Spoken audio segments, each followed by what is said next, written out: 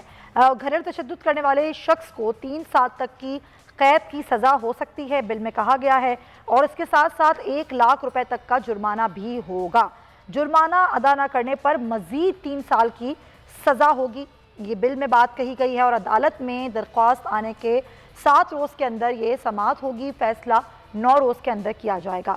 اس گھریلو تشدد سے مراد ہے جسمانی، جذباتی، نفسیاتی، جنسی اور معاشی بدسلوکی ہے۔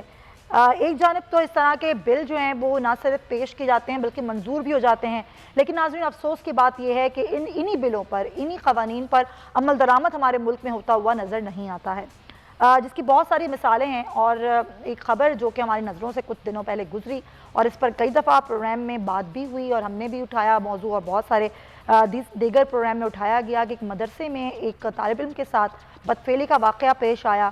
اس کے بعد مدرسے کی جانب سے کہا گیا کہ مفتی عزیز الرحمان کو اس مدرسے سے نکال دیا گیا، بعد میں ان کا ایک ویڈیو پیغام بھی آیا اور اس کے بعد گرفتاری بھی عمل میں لائی گئی، لیکن اب خبر یہ ہے کہ ضمانت پر مفتی عزیز الرحمان کو رہا کر دیا گیا ہے۔ یہی افسوس کی بات ہوتی ہے کہ جب معاملہ زور پکڑتا ہے، میڈیا پر یا سوشل میڈیا پر آتا ہے تو پولیس بھی حرکت میں آتی ہے، قانون بھی حرکت میں آتا ہے، اس کے بعد اس واقعے کی جب پیش رفت دیکھی جاتی ہے تو وہ 0/0 ہوتی ہے۔ اسی پر ہمارے نمائندے منیر باجوہ ہیں، پہلے ذرا ہم ان سے بات کرتے ہیں، پھر اس بل پر بات کریں گے۔ منیر، کیا ہوا کہ ضمانت پر رہائی کیسے ممکن ہوئی؟ جی بالکل، لاہور کی سیشن عدالت نے مفتی عزیز الرحمان کے 3 بیٹوں کی آج عبوری ضمانت جو ہے وہ 30 جون تک کے لیے منظور کی ہے۔ ایڈیشنل سیشن جج نعمان نعیم کے روبرو جو ہے ان کے 3 بیٹے، جن میں وسیع الرحمان، عزیز الرحمان اور دوسرے جو ان کے 3 بیٹوں کی جو ہے ان کو انہوں نے عبوری ضمانت کے لیے رجوع کیا تھا۔ انہوں نے اس میں یہ موقف اختیار کیا تھا کہ وہ کینٹ صدر تھانہ کینٹ نے FIR میں 3 مفتی، ان کے والد جو ہے ان کو نامزد پروگرام میں ان کے 3 بیٹوں لطیف الرحمان، وسیم الرحمان اور وسیع الرحمان، ان کو بھی اس مقدمہ میں شامل تفتیش ہونے کا کہا گیا ہے، لیکن ان کی گرفتاری کا خدشہ ہے، لہٰذا وہ اس مقدمہ میں شامل تفتیش ہونا چاہتے ہیں اور اس مقدمہ میں ان کی عبوری ضمانت جو ہے منظور کی جائے۔ تاہم گزشتہ روز مفتی عزیز الرحمان کا جو ہے وہ کینٹ کچہری کے جوڈیشل مجسٹریٹ نے ان کا 4 روز کا جسمانی ریمانڈ دے رکھا ہے پولیس کو، اور انہیں دوبارہ 25 جون کو دوبارہ ٹھیک ہے، ان کے بیٹوں کی ضمانتیں منظور ہوئی ہیں۔ بہت شکریہ آپ کا۔ یہ خبر جو ہے یہ کچھ اس طریقے سے تھی، لیکن اب یہ جو بل منظور کیا گیا ہے، سوال یہ ہے کہ بہت سارے اس طرح کے قوانین موجود بھی ہیں، نئے قوانین بھی آ رہے ہیں، لیکن اس پر عمل درآمد نہیں ہو رہا۔ اس میں بات کرنے کے لیے ہمارے ساتھ موجود ہیں قانونی ماہر برائے انسانی حقوق بیرسٹر امرین قریشی صاحبہ۔ بہت شکریہ امرین صاحبہ۔ ہم یہ دیکھتے ہیں کہ قوانین موجود ہیں، لیکن ایک تو لوگوں کو اویئرنیس نہیں ہے کہ کون کون سے ایسے قانون ہیں جس کے تحت ہم کارروائی کر سکتے ہیں۔ دوسری بات یہ کہ پھر اعتراضات بھی کیے جاتے ہیں، اور اس بل جس کو منظور کیا گیا اس پر کئی سیاسی جماعتوں نے اعتراضات بھی کیے، اور ان کا کہنا یہ تھا کہ اس طرح تو پورا جو گھریلو نظام ہے وہ متاثر ہوگا۔ اگر بیٹی یا بیٹا یا کوئی اور شخص اپنے ہی گھر والے کے خلاف کھڑا ہو جائے گا تو یہ تو ساری نظام کو تبدیل کرنے والی بات ہے۔ کیا ہم اس چیز کو اس طرح لیں، یا پھر ہم اس چیز کو اس طرح لیں کہ لوگوں کو معلوم ہی نہیں ہوتا کہ ان کے کیا حقوق ہیں اور وہ ظلم سہ رہے ہوتے ہیں اور پھر قوانین پر عمل بھی نہیں ہو رہا ہوتا؟ ہاں جی، السلام علیکم۔ بالکل آپ صحیح بات کر رہی ہیں۔ قانون جو ہے وہ ہماری، پہلے تو ایک بات جو میں کہنا چاہوں گی کہ ہمارا جو آئین ہے وہ ویسے ہی ہمیں شروع سے ہی ایک انوائلیبل آپ کا رائٹ ہے ٹو ڈگنیٹی۔ ڈسپائٹ دیٹ ہم نے دیکھا کہ یہ چیز جو ہے ڈومیسٹک وائلنس جہاں پہ ہوتی ہے، اور ڈومیسٹک وائلنس کا یہ نہیں مطلب بالکل کہ جی مار کٹائی ہو، تو پھر اس میں بڑا کلیئرلی بتا دیا گیا ہے کہ مانیٹری اگر آپ کو ابیوز کر رہے ہیں، آپ کو پیسے نہیں دے رہے یا آپ کو مینٹل ابیوز کر رہے ہیں، میں بھی آپ اس قانون کے تحت جا سکتے ہیں۔ اور مجھے لگتا ہے یہ ایک لینڈ مارک، ڈیفینیٹلی ایک لینڈ مارک اسٹیپ ہے، کیونکہ بڑی مشکلوں سے ڈومیسٹک وائلنس کو ایک ریکگنیشن مل رہی ہے، جہاں پہ ونربل لوگ، صرف عورتیں نہیں، بزرگ لوگ بھی، اور ونربل بچے اور بچیاں جن کے گھر میں ان کے ساتھ تشدد ہوتا ہے اور ان کے پاس کوئی فورم نہیں ہے۔ میں نے دیکھی تھی جو سینٹ میں ڈسکشنز ہوئی اور جو اپوزیشن میں بھی جو باتیں ہو رہی تھیں، مگر ان کا آئی تھنک وہ کلیئر نہیں تھے اس بات پہ کہ ہم جو بات کر رہے ہیں اس